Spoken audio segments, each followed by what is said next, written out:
I'm Dr. Bosworth and welcome back to my channel. We're doing an update today as we look into the progression of Kylie's pregnancy and her struggle with being threatened with the diagnosis of gestational diabetes.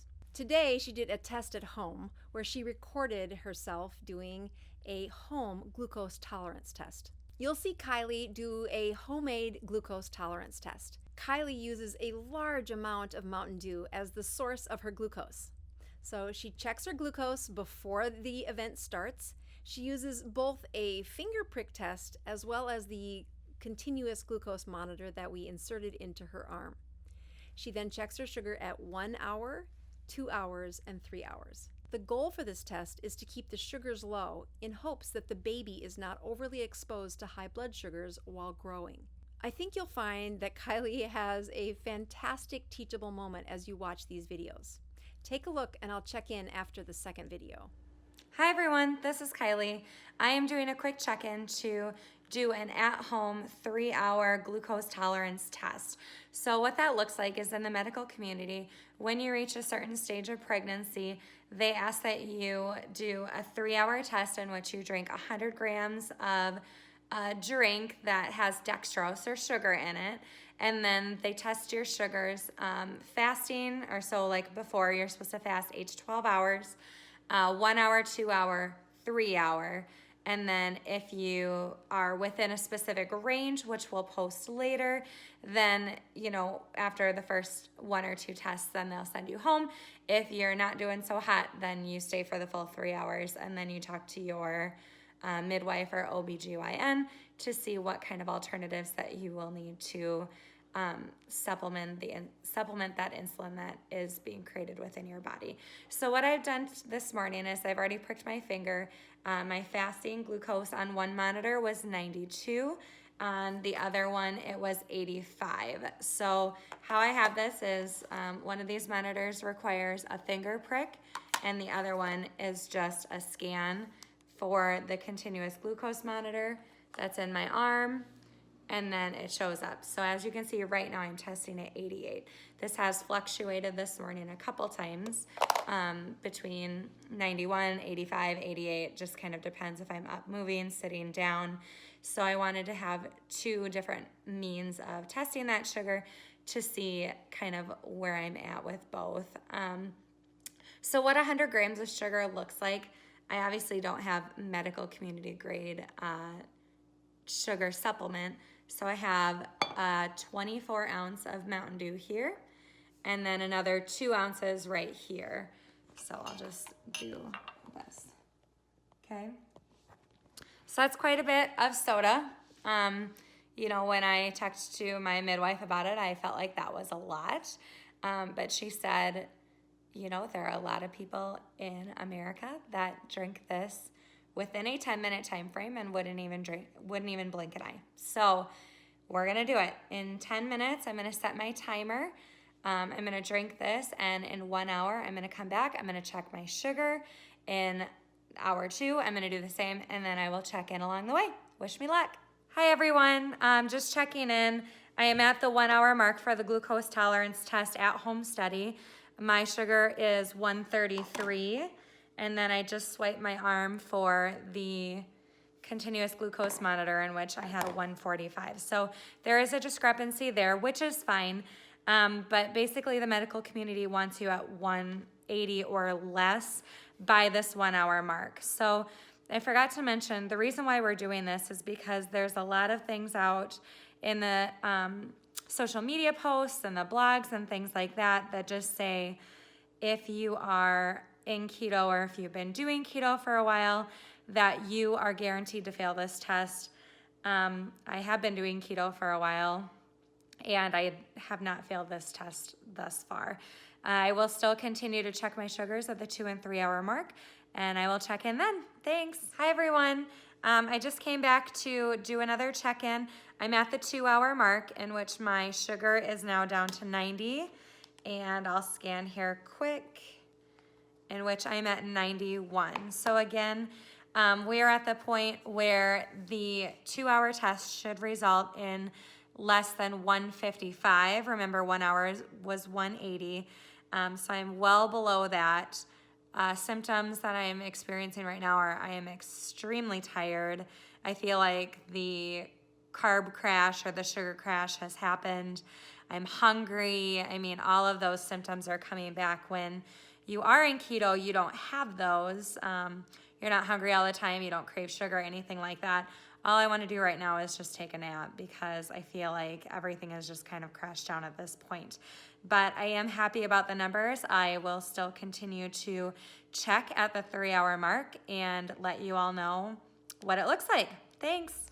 I want to make sure that you caught that.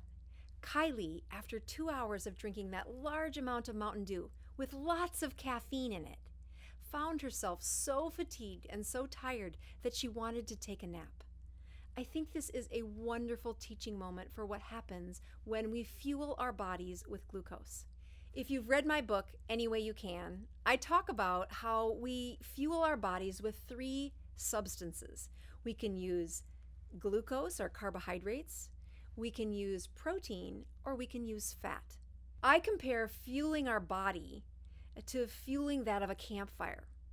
So if you've ever made a campfire and you start out with just some leaves or some twigs, maybe a few pine needles, you light a match to that fire and it bursts up into flames and then it crashes down. It's kind of exciting, but there's really no way to keep warm or cook a meal from a campfire that's made out of just those kindlings. I compare that to the kind of fueling we get in our body with glucose. If you saw what happened to Kylie, despite all that caffeine, she got really tired at the 2-hour mark.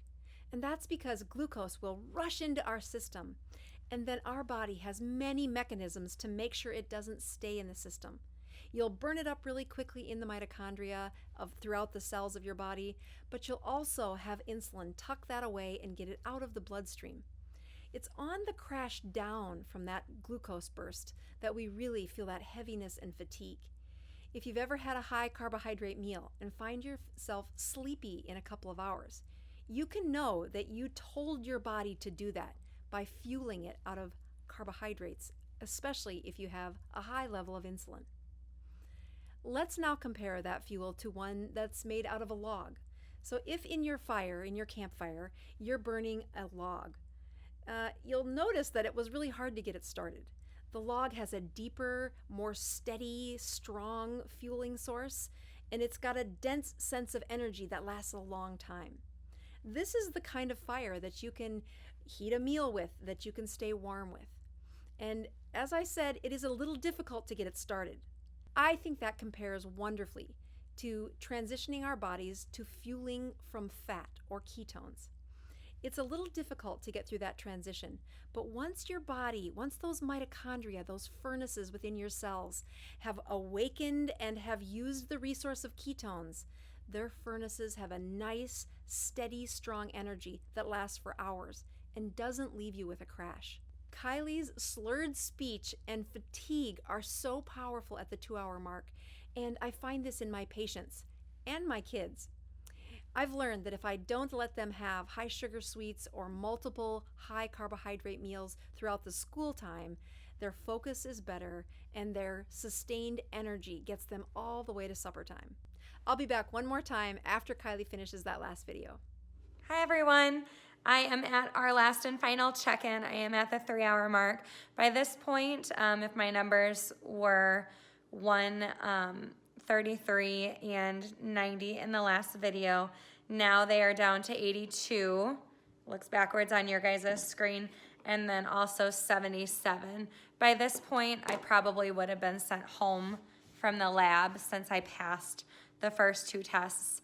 But for data collection measures, I wanted to see this through and make sure that we had the accurate data. So in total, the sugars look good even while doing keto. So if there's hesitation on anyone else's end about passing that test, I would recommend to just try it at home and see what your numbers are. And as long as they're good, then you should be good to go.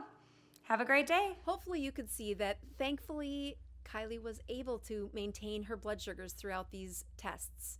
The glucoses on her continuous monitor compared pretty remarkably to the one using the finger stick. Kylie learned a lot about herself by testing her own sugars. I think it should empower all of us to be able to take a peek inside to what your chemistry is doing.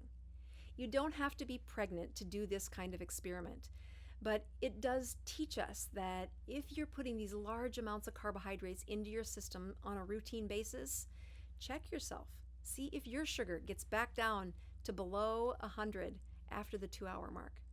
Keto adaptation is the phase that our body gets in after we've practiced using ketones and burning them as our fuel. Kylie has been keto adapted before getting pregnant and then had quite a struggle figuring out what to eat. As we take her through the last few weeks of pregnancy, stay tuned to see how her sugars do, how her mind handles the stress of preparing for a baby, and how well she sleeps in these last few weeks of pregnancy. As always, please give some comments below to encourage Kylie. It is really brave of her to stand in front of a camera while pregnant and then show people publicly what her sugars do and then how she feels. I hope what you've learned in this is to take control of your own sugars and maybe get a glucose monitor, testing out a continuous glucose monitor if you've got a physician that will write the prescription. I wrap up this video with one message. Take a look at what Kylie struggled with when putting all of those carbohydrates into her system.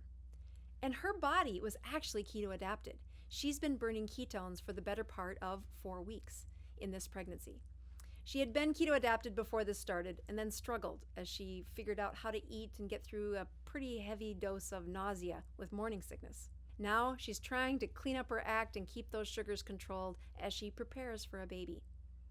Noticing what she struggled with by putting all that sugar in, and noticing how heavy her mind looked and how sluggish her speech was when the sugars were that high should be a warning to all of us.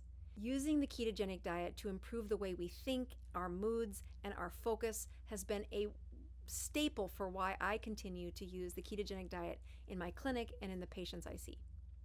Tune in next time as we keep an eye on Kylie and her ever-growing baby. I'm signing out as Dr. Boz, helping your health one ketone at a time. Please subscribe to my channel. And don't forget to click the notification bell so you don't miss out on any new videos. Stay tuned.